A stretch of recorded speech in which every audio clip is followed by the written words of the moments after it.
kita akan langsung masuk ke box selanjutnya ya untuk mengulas lebih dalam lagi. Karena pasti pada penasaran kan, saya tahu.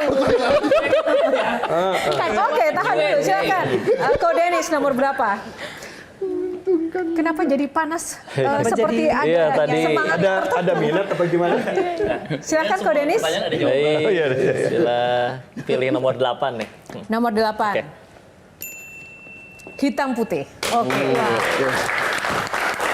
Hitam putih tadi Shirley, silakan melanjutkan rasa penasarannya. Iya, jadi kan setiap orang itu punya jalan hidayahnya masing-masing ya, Ko.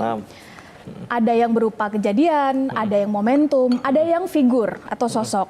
Boleh nggak kami tahu sebetulnya momentum apa dalam hidup atau sosok figur siapa yang pada akhirnya membuat keduanya yakin dan mantap. Yang satunya jadi pendakwah, yang satunya jadi pengkhotbah. Itu momentum hidupnya apa?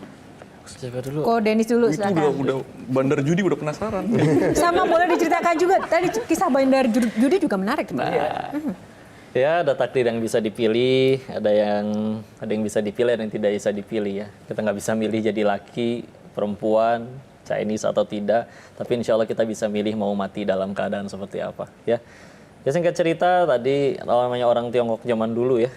Datang ke Indonesia mana ada yang belajar ya nggak? Nggak, bukan yang S1, yang S2. Pilihannya kalau nggak jualan atau nggak yang kurang baik. Ya akhirnya singkat cerita pengen bahagiain mereka, nggak ada ilmunya, nggak tahu caranya, pengen yang secepat mungkin. Akhirnya ya terimalah tawaran untuk berangkat ke sana. Singkat cerita ke Thailand.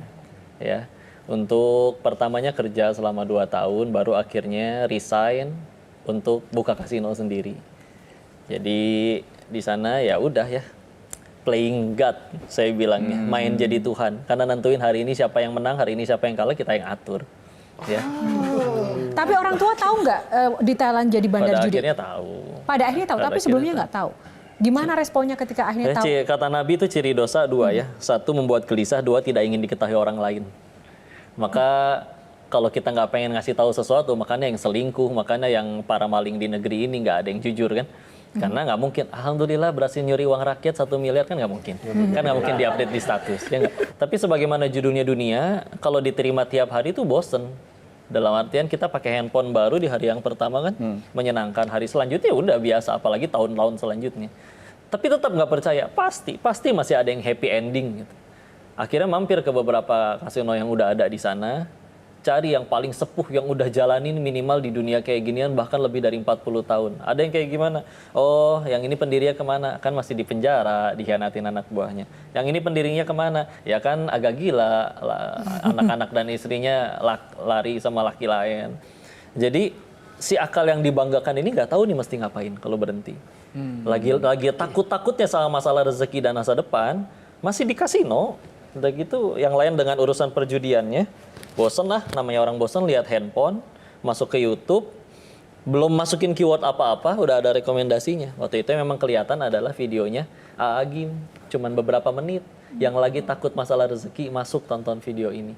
Beliau bercerita tentang waktu kita masih janin, udah perlu rezeki. Sholat nggak bisa, makan, sholat nggak bisa, kerja nggak bisa. Tapi ibu kita makan sate, pecel, jengkol, pete dan segala macam diolah. Tubuh ngerti mana yang vitamin, mana yang ampas harus dibuang, dialirin ada yang ke ibunya, ada yang ke si janin. Pertanyaannya, itu janin yang nyari rezeki atau rezeki yang datengin janinnya? Rezeki yang datengin janinnya. Terus kamu udah gede, hey, bisa kerja, bisa sholat, bisa minta, bisa sujud minta pada Tuhanmu, segitu ragunya sama Allah. Si akal yang dibangga-banggakan kayak, ih aslinya saya teh bodoh ya, masa kayak gitu aja nggak kepikiran. Tutup YouTube-nya, pesan tiket, pulang. Nyantri. Keren, luar biasa sekali, alhamdulillah. Nah kalau Ko Brian, siapa? Apakah ada momentum atau sosok yang kemudian tiba-tiba muncul, menginspirasi? Pada saat saya umur 4 itu mami kena sakit. Mami kena sakit tulang punggung. Jadi kata dokter, pergi ke Singapura, dokter terkenal yang udah paling top dicari, semua bilang sama, harus dioperasi. Singkat cerita 6-7 tahun dari itu, sakitnya udah begitu parah, mami itu terbaring di atas ranjang setiap hari. Jadi nggak bisa ngapa-ngapain. Pada waktu itu teman baiknya mami ada yang baru mengenal Tuhan, masuk Kristen.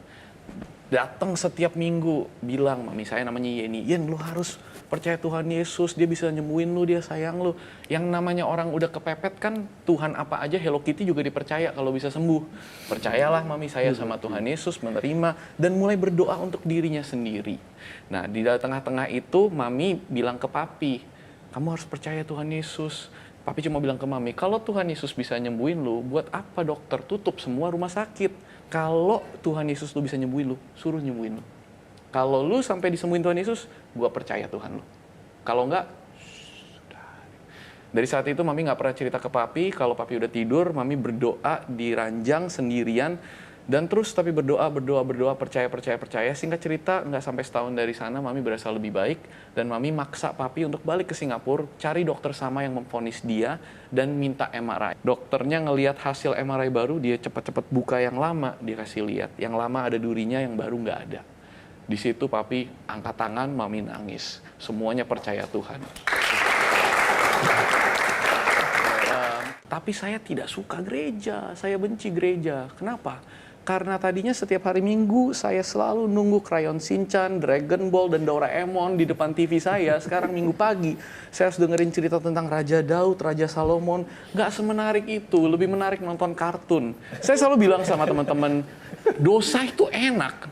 Kalau nggak enak, kagak ada yang mau berdosa.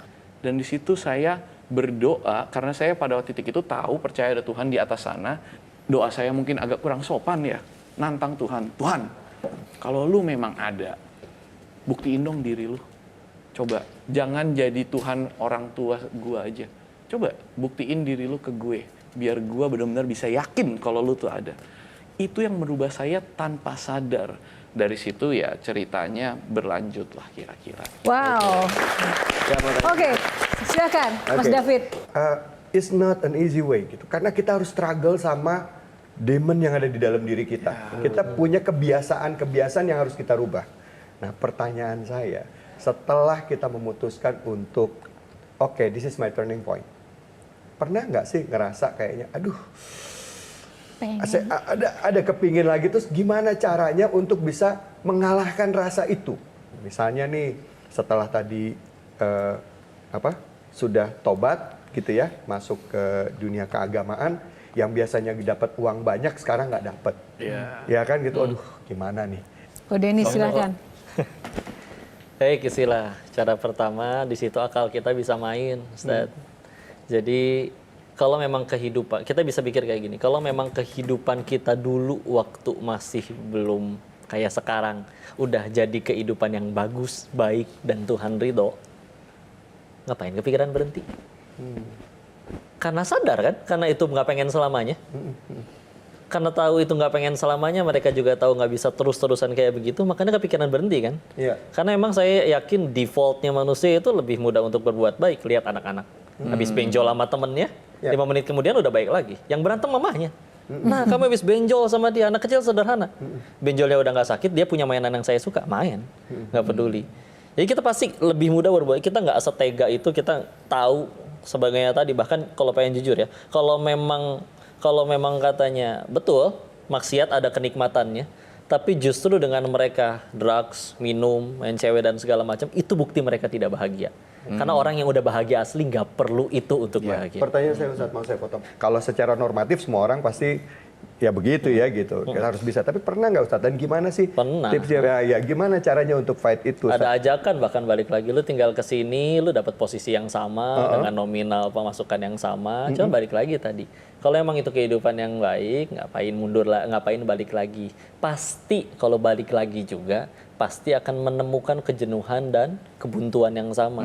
Kalau ujung-ujungnya bakal nyari Allah lagi, ya ngapain atuh bolak-balik? Mending kalau masih pas balik lagi masih ada umur. Kalau nggak ada, mungkin ketika pulang saya ngebayanginnya mungkin Allahnya berkata, katanya mau tobat, mau hijrah, masa uang haramnya masih disimpan. Ada tuh ya kayak gitu ya? Iya. Ada kayak gitu ya? Oh, masa uang haramnya masih disimpan, tapi nggak sanggup ya ngebuangnya ya.